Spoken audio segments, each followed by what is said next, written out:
سائنسدانوں کا یہ کہنا کہ زمین سورج کے گرد گھوم رہی ہے. کیا زمین سورج کے گرد گھوم رہی ہے یا سورج زمین کے گرد گھوم رہا ہے؟ ہمارا قرآن کیا فرماتا ہے؟ قرآن پاک تو یہ کہتا ہے کہ زمین رکی ہے اور سورج زمین کے گرد گھوم رہا ہے. اللہ پاک نے قرآن پاک میں فرمایا ان اللہ یمسک السماوات والارض ان تزولا، کہ بے شک اللہ پاک زمین و آسمان کو روکے ہوئے ہے کہ یہ حرکت نہ کرے. اللہ پاک فرما رہا ہے زمین رکی ہے کہ یہ حرکت نہ کرے. اب رہ گئی بات سورج کی کہ سورج بھی رکا ہے یا سورج گردش کر رہا ہے. اس کے بارے میں بھی اللہ پاک نے قرآن پاک میں فرمایا هو الذی خلق اللیل والنہار والشمس والقمر، کہ وہی رب وہی ذات کہ جس نے دن کو، رات کو، سورج کو، چاند کو پیدا کیا.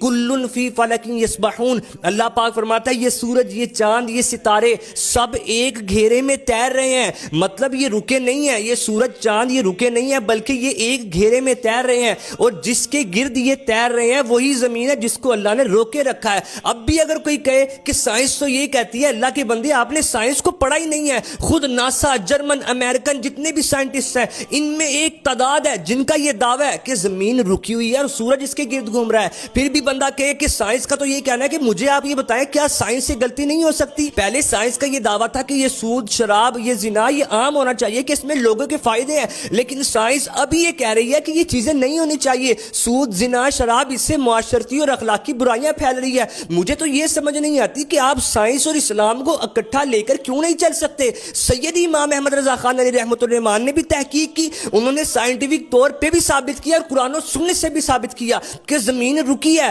سورج اس کے گرد گردش کر رہا ہے. اور یہ مغربی سوچے اپنے ذہن سے نکال دیں کہ اسلام ایک علیحدہ چیز ہے اور سائنس اس کے بالکل برخلاف ہے. نہیں، بلکہ سائنس اسلام کی خدمت گار ہے کہ جو اسلام نے ہمیں نقطے بیان کیے سائنس تحقیق کر کے لوگوں کے سامنے رکھتی ہے کہ رب کی قدرت کی کیسی کیسی نشانیاں موجود ہے. سائنس آج اس بات پر قائل ہے کہ ہم رب کی وہ نعمتیں جو ہم تک پہنچی ابھی تک ہم ان پہ تحقیق نہیں کر سکے، تو وہ نعمتیں کہ ساتوں آسمان تو کیا ابھی تو ہم پہلا آسمان کراس نہیں کر سکے. رب کی قدرت کو سمجھو، عقل کو چھوڑو.